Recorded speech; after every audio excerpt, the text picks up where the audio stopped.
다 같이 읽겠습니다. 14절부터 20절 말씀입니다. 시작. 그들이 무리에게 이르매 한 사람이 예수께 와서 꿇어 엎드려 이르되 주여 내 아들을 불쌍히 여기소서. 그가 간절로 심히 고생하여 자주 불에도 넘어지며 물에도 넘어지는지라. 내가 주의 제자들에게 데리고 왔으나 능히 고치지 못하더이다. 예수께서 대답하여 이르시되 믿음이 없고 패역한 세대여, 내가 얼마나 너희와 함께 있어 얼마나 너희에게 참으리요 그를 이리로 데려오라 하시니라. 이에 예수께서 꾸짖으시니 귀신이 나가고 아이가 그때부터 나으니라. 이때에 제자들이 조용히 예수께 나와 이르되 우리는 어찌하여 쫓아내지 못하였나이까. 이르시되 너희 믿음이 작은 까닭이니라. 진실로 너희에게 이르노니 만일 너희에게 믿음이 겨자씨 한 알만큼만 있어도 이 산을 명하여 여기서 저기로 옮겨지라 하면 옮겨질 것이요 또 너희가 못할 것이 없을지니라. 아멘. 오늘 본문은 지난주에 이어서 예수님께서 변화산에서 내려오셨을 때 연속된 사건입니다. 오늘 이 본문을 통해서 저는 여러분과 믿음에 대해서 좀 나누려고 합니다. 여러분이 알고 계신 그 믿음인데요. 믿음이라는 것은 너무나 큰 개념이어서 이렇게 단시간에 정의할 수 있는 부분이 아닙니다만, 특별히 여러분이 믿음과 관련해서 중요한 것인 만큼 오해도 참 많이 하는 것 같아요. 그래서 이 믿음에 대해서 오해하는 부분 좀 수정을 하고요. 어떤 건가 확인하는 그런 시간을 갖겠습니다. 읽으신 바와 같이 한 사람이 예수님께 나옵니다. 아주 절박한 심정으로 나옵니다. 그에게는 아들이 있었는데 그 아들이 간질에 걸렸습니다. 예수님께 고쳐달라고 하는 거예요. 근데 이렇게 이야기합니다. 내가 내 아들을 당신의 제자들에게 고쳐달라고 간청을 했는데 제자들이 고치지 못했습니다 라고 하는 말을 합니다. 그러니까 예수님이 우리 지난 본문에 세 제자를 데리고 저 변화산으로 올라가지 않으셨습니까? 그러니까 이제 남은 12명의 3명을 데리고 가셨으니까 9명이 이 산 아래에 남아 있었는데 그들에게 이 아버지가 고쳐달라고 했던 것이에요. 그런데 이 제자들이 못 고쳤습니다. 마태복음 10장 1절을 보시면 예수님께서 12제자를 부르시고 그들에게 더러운 귀신을 쫓는 권세를 주셔요. 병을 고치고 약한 모든 것을 고칠 수 있는 능력을 주십니다. 저 앞에 10장에서. 그러니까 이미 제자들은 그들 안에 이미 그런 능력을 가지고 있었던 거죠. 그리고 그 능력을 주신 예수님과 지금 함께 해온 상황이었습니다. 그런데 그 능력을 가졌음에도 불구하고 그 일을 못한 겁니다. 아마 적잖게 이 9명의 제자들이 당황했을 거예요. 조금 창피하기도 했을 거고, 그래서 뭔가 좀 굉장한 불안함과 두려움에 휩싸였을 것입니다. 그래서 예수님이 그 얘기를 듣고 꾸짖습니다. 믿음이 없는 패역한 세대여 라고 제자들을 꾸짖으시죠. 제자들을 포함한 무리일 텐데 일단 그 꾸짖음은 제자를 향하고 있습니다. 그리고 아버지에게 아들을 데려오라 하고 즉시 그 아들을 예수님께서는 고쳐주십니다. 귀신을 쫓으시죠. 그러자 실패했던 제자들이 조용히 예수님께 옵니다. 주님, 왜 우리는 못 쫓았죠? 왜 우리는 그 일을 못했죠? 하니까 예수님께서 너희가 믿음이 작은 연고라. 믿음이 작았기 때문이다. 그러면서 겨자씨 그 한 알만큼만 너희에게 믿음이 있어도 그 산을 옮길 수 있는 능력을 행했을 텐데, 그러니까 제자들이 어때요? 이 겨자씨 한 알만큼 정말 눈에 보일까 말까 하는 아예 그러니까 없다는 말이에요. 예수님이 믿음이 작다라고 책망하셨는데 본문을 쭉 보시면 앞뒤를 살펴보시면 믿음이 없다는 말입니다. 제자들이 믿음이 없었습니다. 이 본문이 참으로 우리가 읽었지만 어렵습니다. 어렵고 또 어떻게 적용을 해야 될까 오해도 참 많습니다. 특별히 이 믿음에 대해서 마치 믿음만 있으면 모든 걸 해결할 수 있다라고 하는 뉘앙스를 심어주죠. 그래서 믿음을 마치 문제 해결의 수단과 능력으로 이해하게 하는 바람에 우리가 이 본문을 통해 적지 않은 오해를 불러일으키고 있습니다. 믿음만 있으면 여러분이 살면서 어떤 어려움도 만나지 않습니다. 그리고 믿음이 있으면 어려움을 만나더라도 그 어려움들을 후후 털어버리고 넘어서고 해결받고 그렇게 할 수 있습니다라고 우리로 하여금 생각해 하는 본문이에요. 그래서 믿음을 이런 능력과 수단으로 이해하게 합니다. 그래서 어려움을 만났을 때 여러분이 믿음 있으면 해결한다. 그러니까 해결을 못 받으면 어때요? 내가 믿음이 없다. 이렇게 아주 단순하게 매우 성경을 단순화시켜서 이해할 수 있죠. 오해하기 딱 좋습니다. 신앙생활에서 믿음만큼 중요한 게 있을까요? 믿음 때문에 신앙생활이 가능하죠. 그런데 대개 우리는 그 믿음을 생각할 때에 어떤 모든 문제를 해결할 수 있는 열쇠, 만능 열쇠처럼 수단, 능력으로 이해합니다. 교회 안에 어떤 분을 아주 높은 수준의 신앙의 모범을 보이시는 그분을 보면 참으로 믿음 있다라고 누구나 이구동성으로 말할 것입니다. 그리고 그분이 어떤 문제를 만났을 때 해결을 하는 방법, 기도하고 기도를 통해 해결받고 하는 모습들을 보시면 저 참 믿음 좋다. 나도 저런 믿음 갖고 싶다. 그러죠.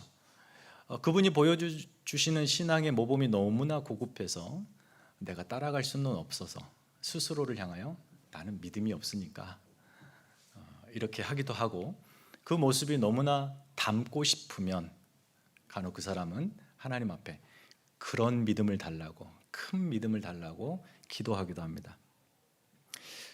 그런 이유예요. 왜냐하면 성경을 읽다 보면 믿음 이런 전치사 표현이 있어요. 전부 다 수단이죠. 방법입니다. 믿음을 통하여서 어떤 일을 한다는 거죠. 그러니까 믿음을 수단과 능력으로 이해하는 전부를 다 틀렸다라는 것은 아닌데 그것으로만 이해하면 참으로 많은 오해를 불러일으킨다 이 말씀입니다. 우리가 믿음을 생각할 때에는 수단과 능력 이전에 아주 중요한 게 있습니다. 근본적인 것이 있어요. 그게 바로 관계입니다. 믿음을 관계적 차원에서 이해하는 법을 우리는 익숙해하지 않습니다. 생각해 보십시오, 여러분. 포도나무가 있어요. 거기에 가지가 붙어 있습니다. 근데 그 가지가 예쁜 꽃을 피우고 어느 순간 꽃에서 열매가 주렁주렁 맺힙니다. 우리는 그걸 보고 가지가 참 많은 열매를 맺혔다라고 말하죠. 마치 가지에게 꽃을 피우고 열매를 맺을 능력이 있는 것처럼 표현을 합니다.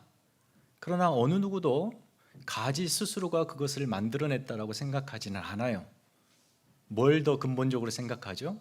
저 가지가 포도나무에 붙어 있기 때문에 저 일이 가능하다는 것을 알게 됩니다. 나무 가지가 포도나무 가지가 꽃을 피우고 열매를 맺는 능력과 수단 이전에 그 가지가 원줄기에 붙어 있다는 사실이 더 중요한 거죠. 그게 더 근본적인 거죠. 그런데 가지가 스스로 열매를 맺은 것이냐, 좀 적게 맺으면 그 가지가 능력이 부족한 것이냐 생각한다는 거예요. 사실 우리 한국 교회는 너무 오랫동안 가지들끼리 참 그런 경쟁을 많이 했습니다. 이쪽 가지는 풍성하게 열매 맺는데 저쪽 가지는 형편이 없다. 서로 믿음을 경쟁하며 많은 꽃, 많은 열매를 맺는 것에 대해서 외치고 구호를 만들며 꽃과 열매가 적은 가지를 향하여 너희는 왜 그렇게 믿음이 적냐라고 정죄하고 또 그런 나, 꽃이 적고 열매가 적은 나를 보면서는 스스로 자책하고 참 그렇게 열매 맺는 결과에만 관심을 갖고 수단과 능력, 방법에만 몰두했던 한국교회인 것 같습니다. 그런 신앙의 문화 현실 속에 또 그런 백그라운드에 여러분이 신앙생활을 해왔을 것입니다. 가지가 포도나무에 진득이 붙어있는 상태,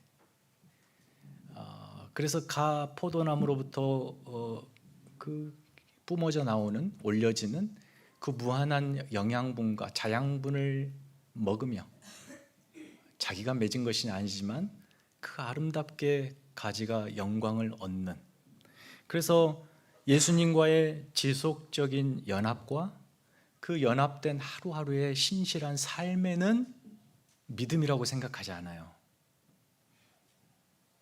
여러분은 그렇지 않은가 보군요. 아니면 전곡을 찔러서 말을 못하시는지도 있고요. 오늘 본문에서는요, 예수님이 귀신을 내쫓는 그 일에 실패한 제자들 향해서 믿음이 작은 자들아 라고 꾸짖으시는데, 거기 믿음이 작다는 말은 믿음이 없다는 말이라 말씀드렸어요. 예수님이 지적하신 이 믿음은 정말 어떤 믿음일까요? 과연 수단과 방법으로서의 믿음일까요? 제자들이 왜 우리는 못 고치고 주님은 고치십니까? 왜 우리는 못 고쳤습니까? 라고 묻는 물음에는 왜 우리에게는 그런 능력이 없습니까? 그런 수단이 없습니까? 라고 묻는 것은 분명해 보입니다. 제자들도 믿음을 그런 식으로 이해했던 것 같아요. 그러나 예수님은 믿음이 없기 때문이다 라고 말하시면서 그 믿음의 의미를 수단과 방법이 아닌 관계적으로 말씀하고 계시다는 것, 이걸 좀 더 추적해 가면서 신앙생활에서 우리가 가져야 할 믿음을 좀 더 구체화 한번 해보십시다. 우선 이해를 위해서 이 오늘 본문의 그림자격인 구약의 한 이야기로 들어가 보죠. 사실 이 이야기는 지난주에 모세의 변화산 이야기와 그 그림자 되었던 출애굽기 24장 이야기입니다. 다시 그 이야기로 돌아가 보면 모세가 새 아론과 그의 두 아들을 데리고 시내산에 올라갑니다. 그리고 그 하나님의 그 놀라운 영광의 구름을 휩싸인 그 영광을 맛보죠. 그리고 어떻게 됐을까요? 출애굽기 24장 18절 다 같이 읽을까요? 시작. 모세는 구름 속으로 들어가서 산 위에 올랐으며 모세가 40일 40야를 산에 있으니라. 모세가 구름 속으로 들어가 버렸습니다. 그리고 더 깊은 산으로 올라갑니다. 그러니까 모세가 아론의 시야에서 사라진 거예요. 신비 속에 모세는 사라지고 같이 올라갔던 형 아론과 두 아들들은 이제 모세를 잃어버린 채로 그 산을 내려옵니다. 그렇게 모세가 거룩한 하나님의 산에서 이 거룩한 말씀인 율법을 40주야를 지내면서 받습니다. 그 말씀을 받는 그 내용이 출애굽기 24장부터 31장까지가 쭉 이어지고 있어요. 근데 이와 대조적으로 동시간대입니다. 모세가 산 위에서 거룩한 하나님의 율법을 받는 그때 산 아래서는 무슨 일이 있었을까요? 32장 1절 말씀을 다 같이 읽겠습니다. 시작.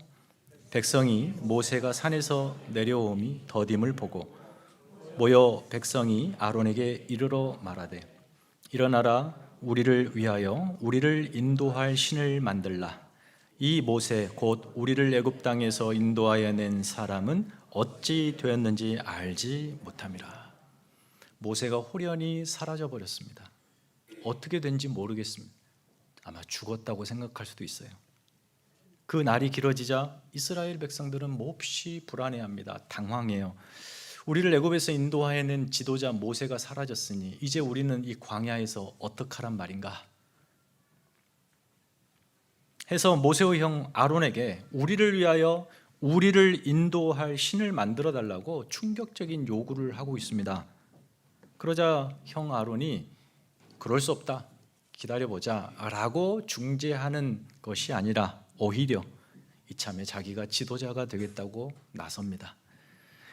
백성이 애굽을 나올 때 그냥 나오지 않았습니다. 애굽에서 좋은 것들을 좀 가지고 나왔는데 그것들을 다 걷습니다. 금부치들을. 그리고 그것으로 아론이 금송아지 형상을 하나 만듭니다. 그리고 이렇게 말합니다. 이스라엘아 봐라, 이것이 너희를 애굽에서 인도하여 낸 너희의 하나님이다. 백성들의 반응이 어땠을까요? 금송아지를 보면서 환호합니다.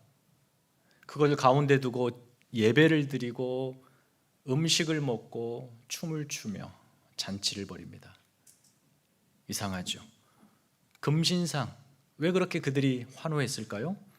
너무나 익숙한 모습입니다. 애굽에서 늘 보아왔던 그거 대면하고 있는, 잔치를 벌이고 있는 이스라엘이 대조되고 있습니다. 이 모든 것을 아신 하나님께서 모세에게 이렇게 말씀하세요. 32장, 인도하여 낸 내 백성이 부패하였도다.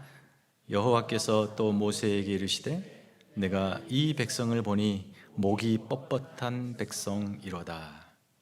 자, 여러분, 이 장면에서 지금 산 아래 이스라엘의 모습 속에서 믿음이라는 것을 찾아볼 수 있습니까? 당연히 없죠. 그럼 믿음이 무엇입니까? 여러분, 모세가 갑자기 사라집니다. 이스라엘 백성들이 불안해합니다. 금송아지를 만들었어요. 그러자 불안이 금세 사라집니다. 안심을 되찾죠. 지금 이들은 무엇에 믿음을 두고 있었죠? 모세에게 믿음을 두었고, 모세가 사라지니까 또 다른 어떤 것에 믿음을 두고 싶어 하는 거죠. 그거의 금신상이에요. 그러니까 금송아지에 믿음을 두고 마음의 평안을 얻습니다. 지금 이 이스라엘 백성들에게 믿음이라는 것은 지극히 수단적입니다. 그리고 자신들의 광야의 현실을 해결할 어떤 능력을 구하고 있는 거예요. 여기에는 어떤 관계도 없습니다. 광야의 척박한 현실을 헤쳐나갈 수단, 능력 필요한데 모세 사라지고 금송아지가 있으니 됐다 이 말이에요. 그들이 요구한 것은 그래서 수단과 능력이었습니다. 우리에게 그걸 달라는 거죠. 그것만 있으면 되겠다는 거예요. 그러나 그런 이스라엘 향하여 하나님은 부패하고 목이 뻣뻣하다, 교만하다. 근본적인 원인을 지적하시죠. 무엇이죠? 그들이 하나님을 버린 것입니다. 성경이 강조하는 믿음은 관계이지 수단이나 어떤 도구, 능력 이런 게 아니라는 거예요. 근본적으로 잘린 가지가 열매를 맺지 못합니다. 왜죠? 가지에게 열매 맺을 능력이 부족해서가 아니에요. 그 가지가 원나무에서 잘려버렸기 때문입니다. 이스라엘이 지금 불안해하고 믿음 없는 모습을 보이는 것은 그들에게 어떤 능력과 수단이 없어서가 아니라 그들이 하나님을 버렸기 때문이에요. 성경은 일관되게 믿음 있음과 믿음 없음을 정확하게 구별합니다.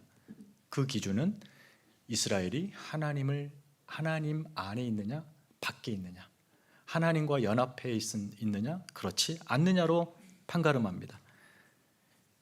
이스라엘에게 어떤 현실을 해결할 수단이나 능력이 없어서 그들이 그렇게 실패한 것이 아니었죠. 하나님이 없어서 그랬던 거죠.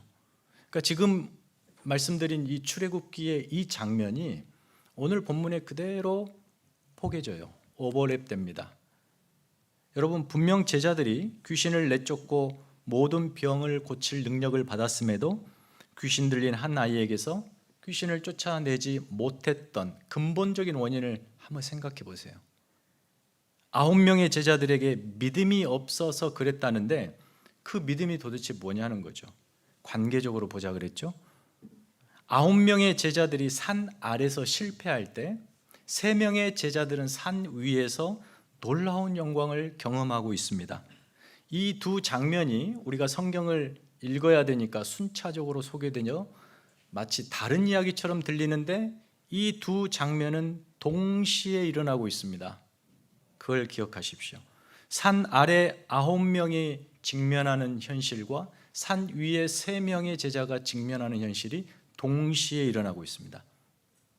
산 아래 이 9명이 실패한 까닭은 귀신을 내어 쫓는 어떤 테크닉이나 혹은 담대함이나 강인함이나 이런 자신감의 결여가 아니라 지금 9명의 제자의 현실에 뭐가 없습니까? 예수가 없습니다. 여기에 근본적인 문제가 있습니다.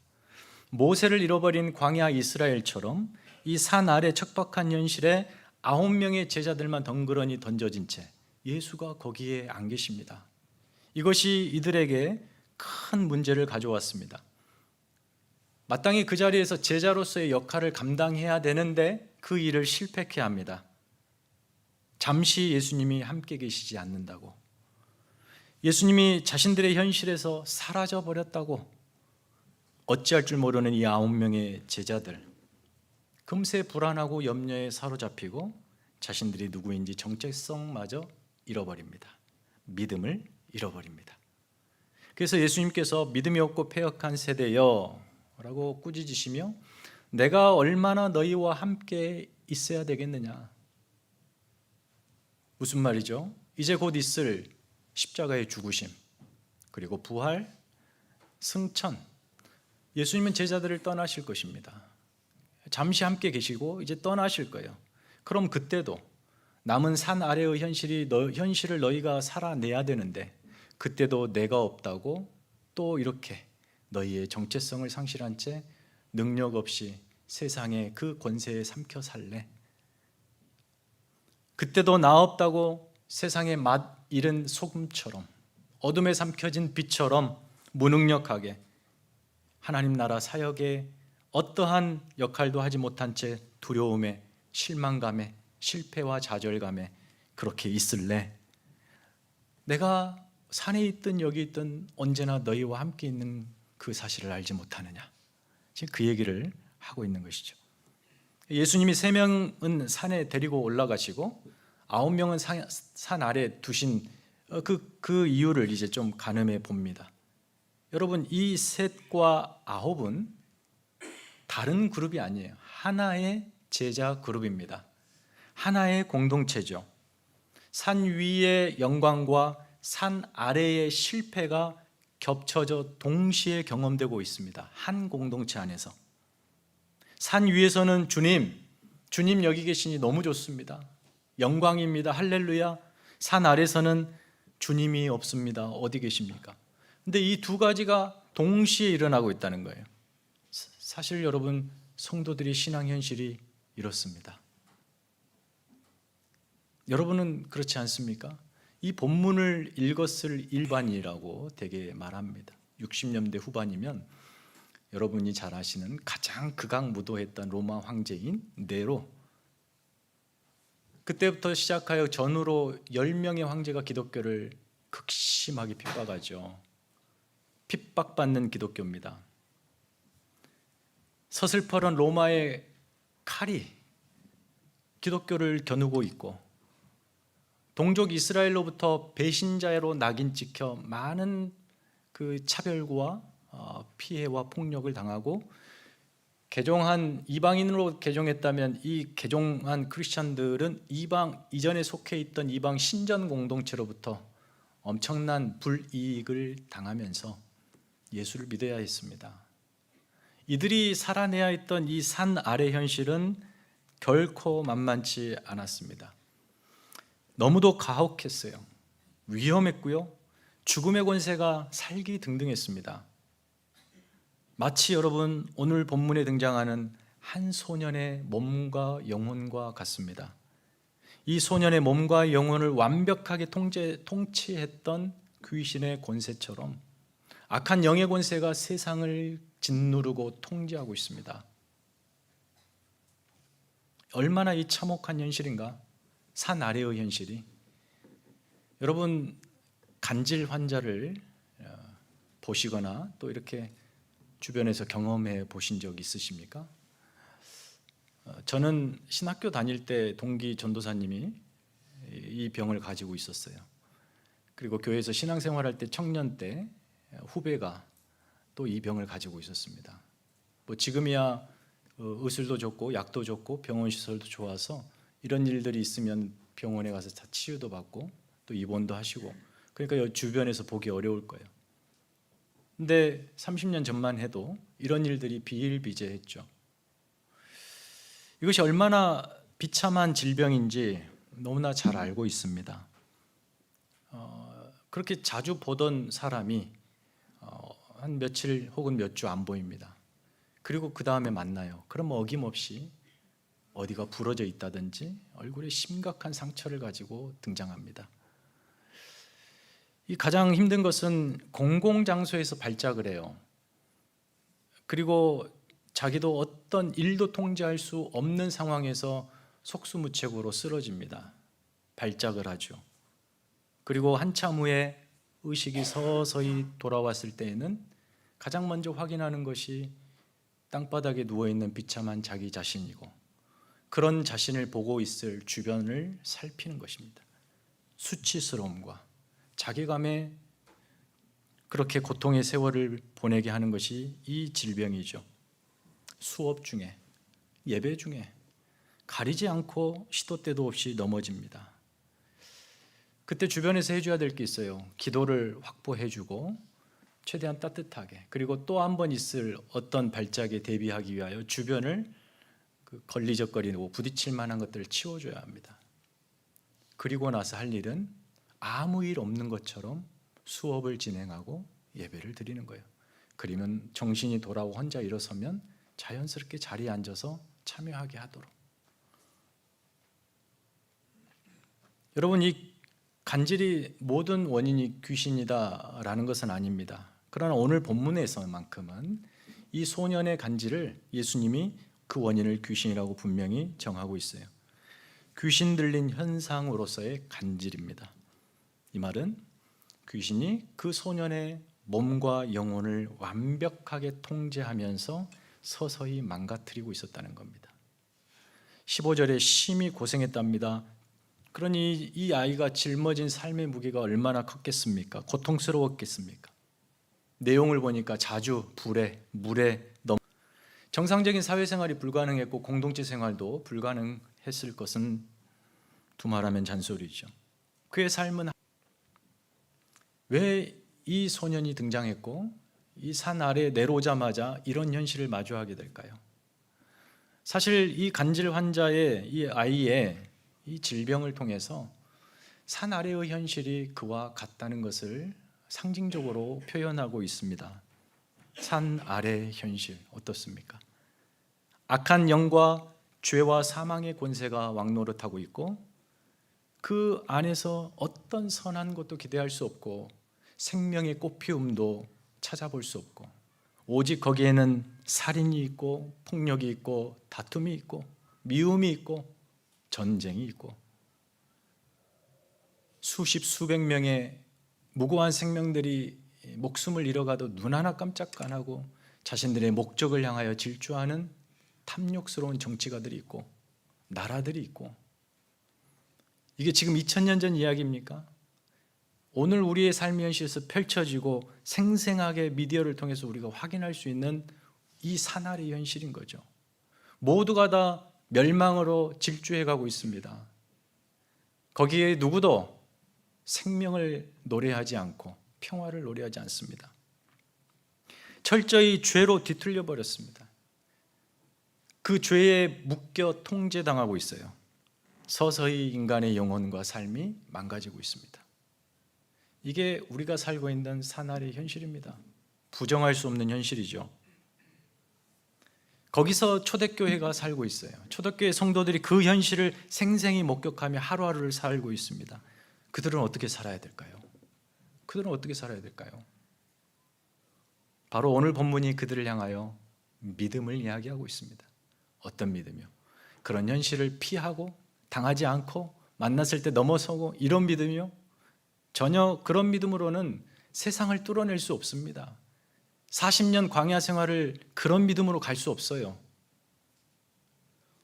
사망 권세를 이기시고 영원한 생명으로 부활하신 예수 그리스도, 죽음을 생명으로 삼키신 그분의 능력이 무질서에서 질서를 만들고 무의미한 인생에서 의미를 창조하시고 없는 것에서 있게 하시는 그 주님이 지금 우리의 산 아래 현실에 함께 계시다. 여러분, 이것만큼 더 큰 능력, 더 큰 은혜가 어디 있겠습니까? 주님이 요구하시는 그 믿음이에요. 너희들이 산 아래에서 어떤 현실을 마주하든지 내가 거기 있다. 근데 지금 산 아래 9명의 제자들이 실패한 건 뭡니까? 예수가 우리에게 없다, 부재하시다. 산 아래의 주님과 연합하여 생명의 주요 온전케 하시는 그 믿음의 주님을 바라보며 그들의 하루하루를 살아가는 것입니다. 보이는 현실이 너무 생생해서 너무나 참혹하고 비극적이고 두려워서 보이지 않는 주님이 안 보일 때가 한두 번이 아닐 것입니다. 그럴 때마다 이 말씀이 초대교회를 향하여 교훈하는 거예요. 내가 지금 너희 가운데 있다. 믿음으로 보라. 산 위의 그 영광스러움과 산 아래의 그 비참한 현실, 그 엄청난 갭을 무엇으로 채우라 그래요? 믿음으로 채우라 그럽니다. 우리도 동일하게, 저와 여러분도 산 위의 영광을 맛본 자들 아니에요? 어떤 영광이죠? 부활의 주님, 나를 위해 죽으시고 나를 위해 부활하시고 나를 위해 영원한 천국을 약속하시고 다시 오시겠다고 약속하신 그 주님, 그 나를 만나주시고 내게 사랑과 은혜 베푸신 그 주님은 산 위의 주님처럼 너무나 영광스럽습니다. 그런데 내 산 아래의 현실은 지극히 이 9 제자가 경험한 것처럼 세상 권세에 압도되어 살아가고 있습니다. 저와 여러분 역시 산 위와 산 아래의 깊은 계곡, 그 괴리를 믿음으로 메꾸라고 요청받고 있습니다. 산 위에서는, 그런 현실 속에서는, 정말 그런 순간 속에서는 주님과 함께 그렇게 살고 죽고 싶다, 이렇게 죽어도 원이 없겠다, 할렐루야 좋다 하지만 막상 산 아래 들어 내려와 보니까 도대체 주님은 어디 계십니까? 계시기나 합니까? 주님을 잃어버려 불안해하죠. 불안해하니까 뭘 해요? 금송아지를 만드는 겁니다. 나의 이 불안한 마음을 붙잡아 줄 수단이 필요한 거고 능력이 필요한 거고, 그래서 금송아지라도 괜찮습니다 라며 아무거나 만들어 믿고 사는 시대, 그게 크리스찬이어도 아니어도 상관없이. 그래서 산 아래에서 저와 여러분에게 가장 필요한 것은 다른 것이 아니에요. 믿음입니다. 믿음. 지금 주님이 우리와 함께 계시고 나의 인생과 나의 운명이 그 주님 손에 붙들려 있다는 신뢰. 그래서 어떤 현실이든지 내가 마주한 어떤 조건이든지 거기에서 나를 사랑하시는 주님이 함께 하신다는 확신, 바로 이 신뢰와 확신을 믿음이라고 말하는 것입니다. 여기에는 어떤 수단도 아니고 능력도 아니고 도구도 아니에요. 온전한 주님과의 연합된 관계만이 있습니다. 그 신뢰와 확신이 있다면 이스라엘 광야 40년이요? 힘들지 않을 것입니다. 두렵지 않을 것이에요. 핍박의 현실이든 고난의 현실이든 초대교회요. 그래서 그들은 이 믿음으로 지나왔습니다. 저와 여러분도 마찬가지예요. 마지막 예수님이 20절에 이렇게 말씀하시죠. 겨자씨만한 눈에 보일동말동하는 그 겨자씨만한 믿음만 있어도 뭘 한다고요? 이 산을 옮기겠대요. 산을 옮기겠대요. 그럴 능력이 있다, 이런 것처럼 오해하게 만들죠. 다시 이 예수님의 이 표현은 과장법이에요. 너희가 믿음을 가지면 못할 것이 없다라는 과장법인데 오해하지 마십시오. 수단과 능력으로서의 믿음이 아니라 이런 말입니다. 너희가 내 안에 있고 내가 너희 안에 있어. 우리가 서로 온전히 연합하면 너희가 산 아래에서 못 받아들일 현실은 없다. 이게 무슨 말인지 아시겠어요? 몇 분만 끄덕끄덕 하는데 조금 의심이 듭니다. 이해해서 끄덕끄덕 하신 건지, 이제 그만 설교를 마쳐야 되는 건지. 내가 너희 안에 있고 너희가 내 안에 있으면 너희가 산 아래서 마주하는 어떤 현실, 그 현실, 못 받아들일 현실이 없다는 거예요. 수단과 능력이 있으면 어떻게 해요? 내 앞에 놓인 어떤 현실을 빨리 해결해야 되니까 그 해결을 해치우면 주님이 필요 없죠. 또 어려움을 만나면 수단과 능력을 구해서 해치우고. 여러분, 여기에 어떤 인격적 교제가 있나요? 여기에 어떤 주님과의 그 주님을 닮은 성품이 창조되나요? 전혀 그런 거 없죠. 수단으로, 능력으로서의 믿음이기 때문에 그래요. 하지만 주님이 내 안에 계시고 내가 주님 안에 연합되어 있고 그 상태에서 마주하는 어떤 현실, 그 현실 못 넘어설 현실은 없다. 이렇게 말씀하는 거예요. 사랑하는 성도 여러분, 이민 생활이 만만치 않습니다. 고단하시죠. 또 위태롭고 불안하시죠. 여러분에게 필요한 게 무엇일까요? 당장 눈앞에 있는 그 현실 타개할 수단과 능력으로서의 믿음일까요? 근본적인 걸 구하십시오. 근본적인 것. 문제를 해결하고 해치워버릴 수단과 능력으로서의 믿음이 아니라 바로 여러분을 사랑하시는 하나님 안에 예수님과 더욱 깊은 온전한 연합을 가져가십시오. 어떤 상황과 조건에서든지 바로 거기 주님이 계시다고 하는 확신, 신뢰, 그래서 어떤 현실 펼쳐도 나는 괜찮다라고 하는 넉넉함, 그 현실 속에 하나님이 나를 두셨으니 하나님이 선을 이루실 거라고 하는 그 믿음의 담대함, 그리고 어떤 모습이든 내 인생을 통해 하나님이 영광 받으실 것이라고 하는 믿음. 마지막으로 로마서 8장을 여러분에게 좀 읽어드리고 싶습니다. 제가 읽어드릴게요. 찾으실 필요는 없습니다. 로마서 8장, 여러분이 잘 아시는 말씀. 그런즉 이 일에 대하여 우리가 무슨 말하리요? 만일 하나님이 우리를 위하시면 누가 우리를 대적하리요? 창조자 하나님이 여러분을 위하신답니다. 위하신대요. 자기 아들을 아끼지 아니하시고 우리 모든 사람을 위하여 내어주신 이가 어찌 그 아들과 함께 모든 것을 우리에게 주시지 않겠느냐. 아들을 놓고 시작한 사랑입니다. 그렇게 우리의 삶에 들어오셨어요. 누가 능히 하나님께서 택하신 자들을 고발하리요? 의롭다 하시는 이는 하나님이시니 누가 정죄하리요? 죽으실 뿐 아니라 다시 살아나신 이는 그리스도 예수시니 그는 하나님 우편에 계신 자요 우리를 위하여 간구하시는 자니라. 하나님 아버지께서 여러분을 사랑하시고 아들 예수께서 여러분을 위하여 하나님 보좌 우편에서 간구하고 계시고 성령께서 여러분의 일상을 동행하고 계시는데 여러분의 삶이 실패하겠습니까?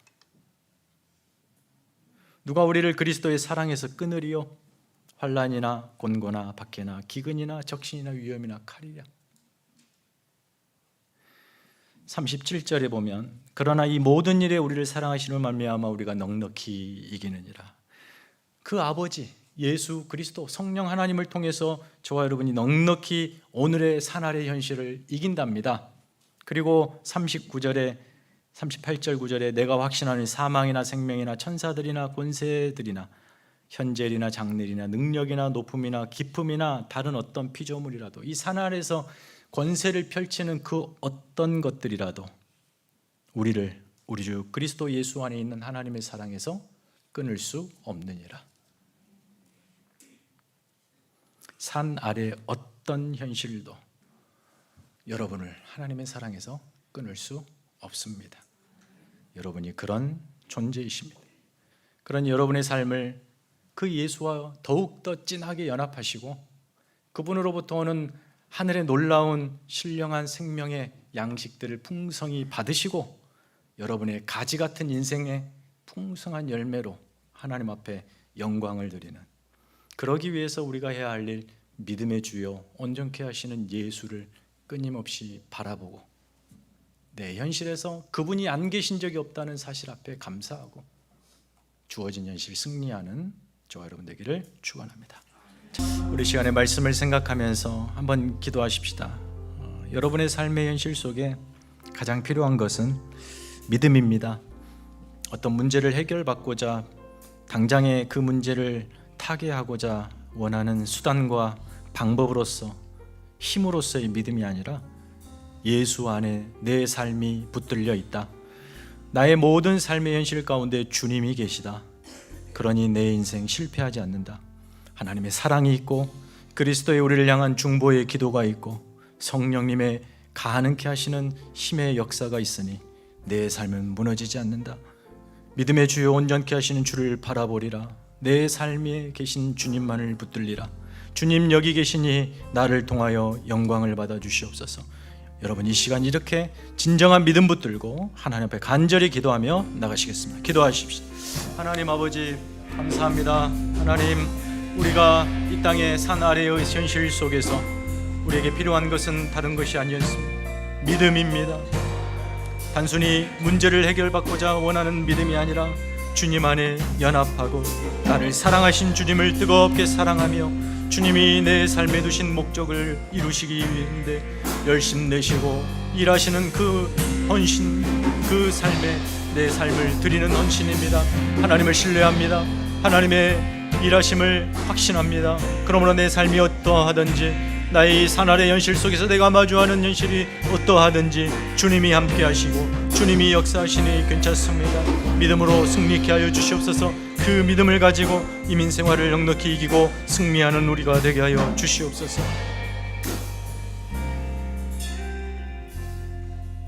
하나님, 산 아래의 현실은 참으로 두렵고 참혹하고 모두를 사망의 공포로 몰아넣는, 그렇게 우리는 죽으면 끝이고 아무것도 아닌 존재인 양 우리의 내면의 믿음을 삼키고 우리의 정체성을 빼앗아 가는 현실입니다. 거기에 우리는 살아야 합니다. 결코 도망칠 수도 없고 피할 수도 없습니다. 우리가 무엇으로 그 현실을 살아낼 수가 있겠습니까? 우리 안에는 그럴 능력이 없습니다. 힘이 없습니다. 하지만 우리 안에 주님이 계십니다. 그러니 그런 모든 현실을 믿음으로 넉넉히 이기게 하여 주시옵소서. 산하의 고통스러운 현실이든 어떤 현실이든 바로 거기 계시는 주님 붙들고 주께서 내 삶의 인생에 목적하신 그 모든 일들을 신실히 이루어 가신다는 확신 속에 신뢰하며 우리의 오늘을 믿음으로 살아내게 하여 주시옵소서.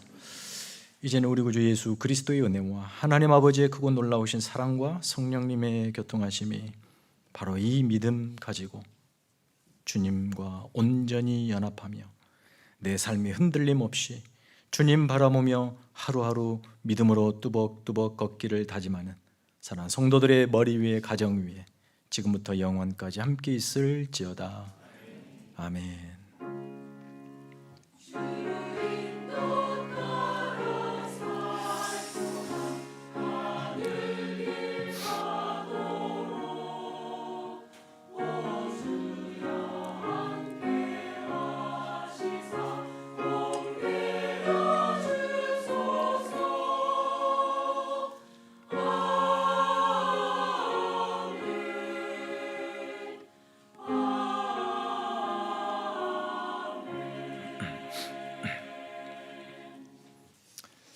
예배를 마칩니다.